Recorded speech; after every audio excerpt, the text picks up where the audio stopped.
Et j'ai testé un peu plein de trucs et il se trouve que Parce que c'est toi, c'est la chanson que j'ai fait waouh, ah oui, je veux faire ça. Et donc en fait, c'est moi qui ai choisi au final. Et j'ai appris par la suite que c'était une des chansons préférées de Vianney. Je savais qu'il y avait eu un petit duo avec Mentissa, mais ça m'a pas trop alarmée. Par contre, quand on m'a dit ah, c'est sa chanson préférée, je me suis dit ah, là j'ai un peu stressé. Bonjour Silda. Salut. Merci d'être avec nous. Tu as participé ce week-end à The Voice, aux auditions à l'aveugle. Avant de parler de The Voice, est-ce que toi tu peux te présenter en quelques mots? Bah oui, écoute, je m'appelle Silda, je suis auteure, compositrice, interprète et je fais de la musique pop-folk et je suis souvent accompagnée d'un petit instrument qui s'appelle un kalimba. C'est un petit socle de bois avec des lamelles métalliques et ça a des sonorités très douces, très intimes. Donc tu es née à Reims d'après ce que j'ai vu. Là actuellement tu es à Châlons, mais tu as aussi vécu pas loin de Vitry-le-François. Tu es attachée justement à la Marne. Carrément, en fait, c'est marrant que tu me poses cette question parce que j'ai lancé un petit concept sur les réseaux qui s'appelle les covers sauvages. Et en fait, le but, c'est de mettre en avant, de tourner dans des lieux ici, dans la Marne. On va en fait avec ma réalisatrice Philippine Agnuret chez les agriculteurs et tout ça, et on est super bien accueillis et c'est trop chouette. On s'en fout, on n'y va pas, on a qu'à se cacher sous les draps. On commandera des pizzas, toi, la télé et moi. Donc audition à l'aveugle ce week-end, sans nous en dire plus, raconte-nous un peu l'envers du décor quand on participe à The Voice. En fait, je pense que ça dépend de chacun. Il y en a qui s'inscrivent, il y en a qui sont contactés. Pour ma part, c'était ça. En fait, on m'a appelé déjà l'année dernière, mais j'avais refusé parce que je me sentais pas vraiment prête. Il y avait le projet avec Julien Doré parce que j'ai la chance d'être sur son album en duo avec lui. Donc voilà, c'était une histoire. Je savais pas trop dans quoi je m'embarquais. Et cette année, du coup, ils m'ont recontactée. Je me sentais prête. Je maîtrisais bien mon kalimba, tout ça, et je me suis dit, c'est le bon moment. Et puis voilà, donc c'est comme ça que ça s'est fait pour moi. Tu as choisi une chanson que Vianney justement a interprétée en duo avec Mentissa, ça c'était osé. T'en as parlé avec ton entourage, l'idée c'était justement de le titiller? L'idée première, en fait, si tu veux, j'ai fait les castings de The Voice quand même, et la prod m'a orientée vers plusieurs artistes en me disant ah, ça serait bien que tu fasses Clara Luciani, Angèle, Axel Red, Vanessa Paradis, plein de femmes comme ça. Et j'ai testé un peu plein de trucs, et il se trouve que Parce que c'est toi, c'est la chanson que j'ai fait waouh, ah oui, je veux faire ça.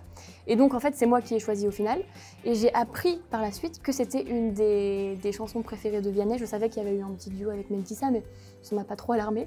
Par contre, quand on m'a dit ah, c'est sa chanson préférée, je me suis dit ah, là j'ai un peu stressé. La petite histoire pour ceux qui ne le savent pas, c'est que Vianney, tu le connaissais? En fait, on se connaissait oui et non, c'est-à-dire qu'on s'est rencontrés une fois, on a chanté ensemble, on a partagé un moment de 3 minutes sur scène en 2017. Mais voilà, il savait pas vraiment qui j'étais, moi je le connais pas personnellement non plus. Il m'a reconnu direct, j'étais étonnée mais très très contente. Ces 3 minutes dont tu nous parles, c'était sur scène? C'était avant un concert? Ouais, en fait c'était sur une des dates de sa tournée au Millésium d'Épernay. Et en fait je lui ai envoyé une vidéo en lui disant je veux chanter avec toi. Parce qu'en fait c'est un artiste qui m'inspire beaucoup pour écrire, pour composer, pour plein de choses. Et voilà, j'avais vraiment envie de partager ce moment avec lui. Honnêtement, j'y croyais pas du tout en envoyant cette vidéo et il se trouve que les gens ont partagé. Et c'est grâce à eux aussi que cette vidéo est remontée. Et puis voilà, j'ai été appelée par sa manageuse. J'aimerais tellement te dire que je n'ai plus peur, mais ces mots sonnent faux. Oh, je dois tout recommencer une nouvelle fois.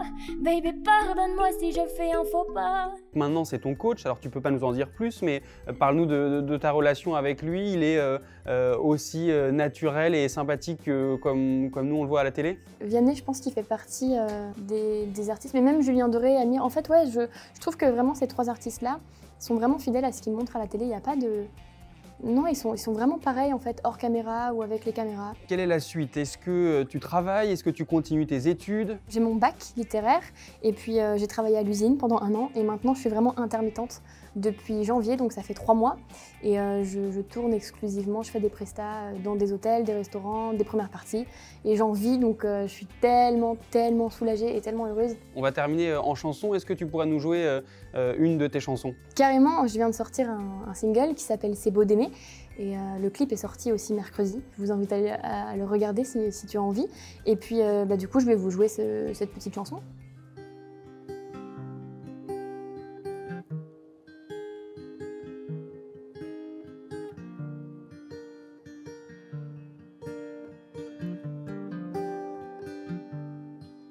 Ça fait peur quand ça grandit, parfois mal quand ça s'éteint, mais ça fait briller des yeux, des instants au quotidien. On a beau tout prévoir, L'amour, ça prévient pas. Alors on en fait des histoires sur grand écran, au cinéma. C'est beau d'aimer sans le prix des larmes, sans mélodrame, juste une âme.